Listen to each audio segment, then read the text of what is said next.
এটা breaking news কলিয়াবৰৰ শালনা চাহ বাগিচাত উত্তপ্ত পৰিস্থিতি বাগিচাৰ কলঘৰৰ পৰিচালকে শ্ৰমিকক দুৰ্ব্যৱহাৰ কৰাৰ অভিযোগ পৰিচালকৰ কাৰ্যালয়ৰ সন্মুখত শ্ৰমিকৰ প্ৰতিবাদ আৰক্ষী উপস্থিত হৈ পৰিস্থিতি নিয়ন্ত্ৰণ ঘটনাস্থলীত উপস্থিত কলিয়াবৰ মহকুমা আৰক্ষী বিষয়া কলঘৰৰ পৰিচালকক গ্ৰেপ্তাৰ কৰাৰ দাবী শ্ৰমিকসকলৰ কলঘৰৰ পৰিচালক শুভম পাৰমাৰক আটক আৰক্ষী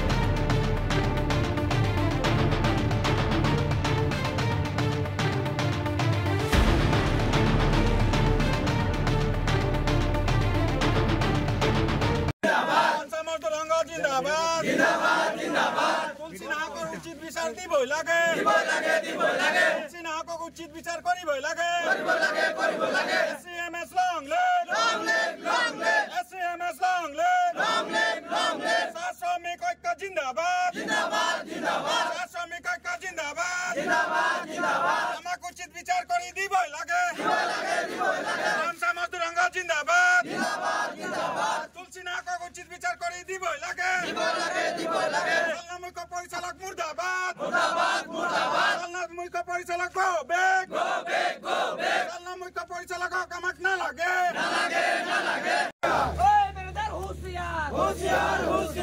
শ্রমিক ঐক্য জিন্দাবাদ শ্রমিক ঐক্য জিন্দাবাদ শ্রমিক জিন্দাবাদ শ্রমিক জিন্দাবাদ শ্ৰমিকৰ ওপৰত ঘোষণ নীতি নচলিব শ্ৰমিকৰ ওপৰত ঘোষণ নীতি নচলিব শ্ৰমিকৰ ওপৰত ঘোষণ নীতি নচলিব দাদাগিৰি বন্ধ কৰক দাদাগিৰি বন্ধ কৰক দাদাগিৰি বন্ধ কৰক ঐ মেনেজাৰ হুঁচিয়াৰ ঐ মেনেজাৰ হুঁচিয়াৰ ঐ মেনেজাৰ হুঁচিয়াৰ শ্ৰমিক ঐক্য জিন্দাবাদ শ্ৰমিক ঐক্য জিন্দাবাদ শ্ৰমিক জিন্দাবাদ শ্ৰমিক জিন্দাবাদ শ্ৰমিকৰ ওপৰত ঘোষণ নীতি নচলিব শ্ৰমিকৰ ওপৰত ঘোষণ নীতি নচলিব শ্ৰমিকৰ ওপৰত দাদাগিৰি নচলিব শ্ৰমিকৰ ওপৰত দাদাগিৰি নচলিব শ্ৰমিকৰ ওপৰত শাসন নীতি নচলিব ঐ মেনেজাৰ হুঁচিয়াৰ ঐ মেনেজাৰ হুঁচিয়াৰ ঐ মেনেজাৰ হুঁচিয়াৰ একটি কলিৰ দুটি পাত শ্ৰমিক জিন্দাবাদ একটি কলিৰ দুটি পাত শ্ৰমিক জিন্দাবাদ শ্ৰমিক ঐক্য জিন্দাবাদ শ্ৰমিক ঐক্য জিন্দাবাদ শ্ৰমিক জিন্দাবাদ শ্ৰমিক জিন্দাবাদ শ্ৰমিকৰ ওপৰত হিংসাৰী শাসন নচলিব শ্ৰমিকৰ ওপৰত হিংসাৰী শাসন নচলিব দাদাগিৰি বন্ধ কৰক দাদাগিৰি বন্ধ কৰক দাদাগিৰি বন্ধ কৰক শ্ৰমিক ঐক্য জিন্দাবাদ শ্ৰমিক ঐক্য জিন্দাবাদ শ্ৰমিক জিন্দাবাদ শ্ৰমিক জিন্দাবাদ এটি কলি দুটি পাত শ্ৰমিক জিন্দাবাদ এটি কলি দুটি পাত শ্ৰমিক জিন্দাবাদ এটি কলি দুটি পাত শ্ৰমিক জিন্দাবাদ ঐ মেনেজাৰ হুঁচিয়াৰ ঐ মেনেজাৰ হুঁচিয়াৰ ঐ মেনেজাৰ হুঁচিয়াৰ শ্ৰমিকৰ ওপৰত হিংসাৰী শাসন বন্ধ কৰক শ্ৰমিকৰ ওপৰত হিংসাৰী শাসন বন্ধ কৰক শ্ৰমিকৰ ওপৰত দাদাগিৰি বন্ধ কৰক শ্ৰমিকৰ ওপৰত দাদাগিৰি বন্ধ কৰক ঐ মেনেজাৰ হুঁচিয়াৰ ঐ মেনেজাৰ হুঁচিয়াৰ ঐ মেনেজাৰ হুঁচিয়াৰ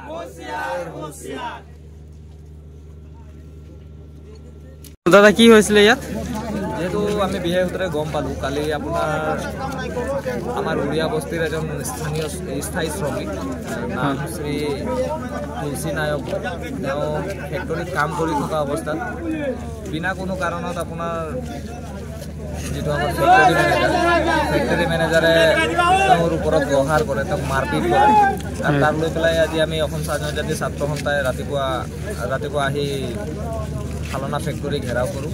ঘেৰাও কৰাৰ পিছত আমাৰ এটাই দাবী যে যিজন দোষী তেওঁক উচিত শাস্তি প্ৰদান কৰিব লাগে আৰু যি তুলসী নায়ক তেওঁক উচিত বিচাৰ এখন কৰি দিব লাগে বুলি আমি অলৰেডি আপোনাৰ SDPO ছাৰক অনুৰোধ জনাই বৰ্তমান আমি তাৰে কি ৰিজাল্ট আহে তাৰে ৰৈ আছোঁ।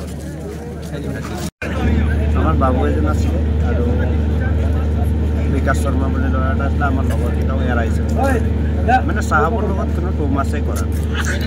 তথাপিও তেওঁ আপোনাক আহি পেলাই মোক সিহঁতে এৰাই আনি ক'লে যে অলপ টাইম তই বাহিৰত হ'ব, ঠাণ্ডা হওক, আমি বিচাৰ এটা কৰিম। কি বিচাৰটো একো নকৰিলে, সেইকাৰণে আৰু মই চবক জনালোঁ ৰাইজে আজি ভোট খাইছে, ৰাইজে যিটো ডিচিশ্যন লয় ভাল ডিচিশ্যন হ'ব লাগে, সেইটো উচিত বিচাৰ।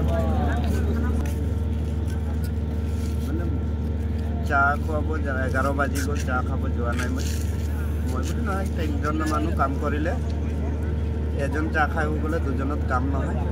11টা বাজি গ'ল, বাবুৰ লগত সেইটোৱে কথা পাতি আছোঁ, আমি চাহ খাব যাব লাগে, 11টা বাজি গ'ল।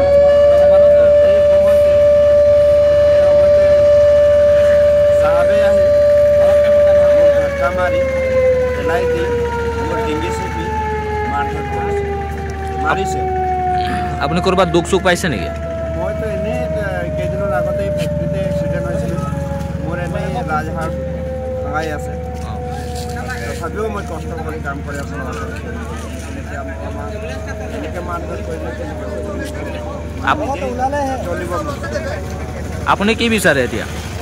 মোক এতিয়া ৰাইজে যিটো ভাল বিচাৰ কৰে, উচিত বিচাৰ হ'ব লাগে, এইটোৱে লাগে মোক। বাৰ্মা ফেক্টৰী চাওক, ঠিক আছে।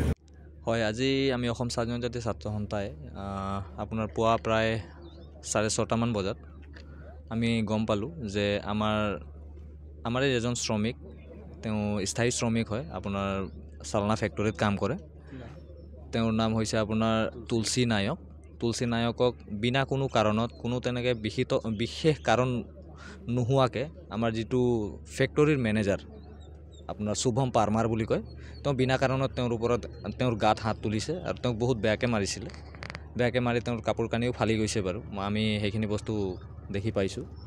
তাৰপিছত আমি মেনেজমেণ্টৰ লগত কথা পাতিলোঁ। মেনেজমেণ্টে একো ষ্টেপ নোলোৱাকৈ আমি আইনৰ সহায় ল'লোঁ আৰু অৱশেষত SDPO ছাৰ কলিয়াবৰৰ পৰা আহিলে, এছিষ্টেণ্ট লেবাৰ কমিশ্যনাৰ আহিছিল, কলিয়াবৰ চাৰ্কুল অফিচাৰ আহিছিল। তেওঁলোকে অহাৰ পিছত আমাৰ যিটো ডিমাণ্ড আছিল যে তেওঁক এৰেষ্ট কৰিব লাগে আৰু ইতিমধ্যে যিটো দোষী তেওঁক উচিত শাস্তি দিব লাগে আৰু তুলসী নায়কক মানে তেওঁৰ উচিত বিচাৰ কৰি দিব লাগে, ইতিমধ্যে সেইভাৱে কামখিনি হ'ল। বৰ্তমান তেওঁক এৰেষ্ট কৰিলে আৰু বৰ্তমান তেওঁ মেবি শুভম পাৰমাৰৰ লগতে মেনেজাৰকো, যিজন ছুপাৰিণ্টেণ্ডেণ্ট কোহলি, আপোনাৰ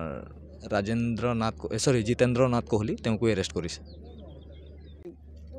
আৰু 3জনে কাম কৰি আছিলোঁ। কাম কৰাৰ পিছত আৰু 3জনততো চাহ খাব যোৱা নহয়, তাৰে সেইকাৰণে আমি বাবুৰ লগত কথা পাতিছোঁ। তো বাবুৰ লগত কথা পাতি থকা অৱস্থাত সি আচানক আহি মানে আৰু ঘোট পোছ নাই, একো নাই, পাৰমা চাহাবে ডাইৰেক্ট হাত লগালে মোক। হাত লগাই ধাক্কা মাৰিলেতো মই এনেকৈ হৈ গ'লোঁ। আৰু একবাৰ মাৰিলে, মোক কি হ'ল, মোক মাৰি আছে কিয়? আৰু এক কথাই নাই। তাৰপিছত একদম আৰু এবাৰ জোৰকৈ ধাক্কা মাৰিলে, মইতো পৰি গ'লোঁ। পৰি যোৱাৰ পিছত মোৰ ডিঙি চিপিছে। ডিঙি চিপাৰ পিছত আৰু 2-3জনে আছিলে, সিহঁতে মানে এৰা এৰি কৰিলে। এৰা এৰি কৰাৰ পিছত একদম আকৌ চুচৰি আহি আছে নহয়। তেতিয়া চাহাব এটা হৈ পেলাই এনেকৈ কৰে যদি আৰু কেনেকৈ হ'ব কওকচোন। কাৰণ এই যে মই খানা খাব যোৱাৰ কাৰণে আমি 3জনে, কাৰণটো সেইটোৱেই যে একো কাৰণ নহয়, আমি খালি যে বাবু আমি খানা খাব যাওঁ, 3জন মানুহ আছোঁ, 4জন মানুহ থাকে, 4জন থকাৰ কাৰণে একজন খাব গ'লে 3জনে চলাই দিওঁ। তো 3জন মানুহ আছোঁ, আমি 4জনৰ জেগাত একজন গ'লে আমি কেনেকৈ যাম? 3জনত খাব যোৱাত কোনো চান্সেই নাই। তো সেই কথাটো আমি বাবুক যদি ৰিপৰ্ট নিদিওঁ তো কাক দিম কওকচোন? আমাক আৰু এজন মানুহ দিয়ক, মানুহ দিলে আমি খাব যাম। এই কথাটোহে মই বাবুৰ লগত কথা পাতিছোঁ। বাবুৰ লগত মইহে কথা পাতিছোঁ, তাৰ লগততো আমি একো মাত দিয়া নাই। সি আহি পেলাই ডাইৰেক্ট যে হাত লগাব, এইটোতো কোনো কথা নহয়। আৰু সি এটা ইমান ডাঙৰ মানুহ, হা?